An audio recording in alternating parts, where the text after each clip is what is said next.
Every time we perform an artificial disc surgery in the neck or do a fusion surgery in the neck, risk goes up with each level we do. It's not a lot, it's very minimal.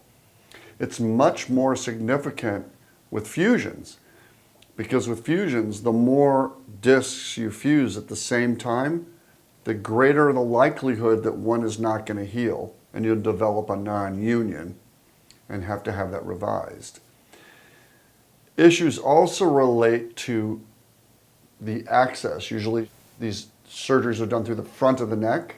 We retract the esophagus, the voice box. So if we do between 2 levels to 3 levels, there's slightly increased risk of hoarseness of the voice, sticky swallowing, things like that.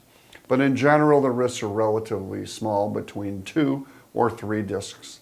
Sometimes we do 4 discs, and it's a little bit higher. So we tend to observe those patients in the hospital overnight. Otherwise, the surgery is outpatient.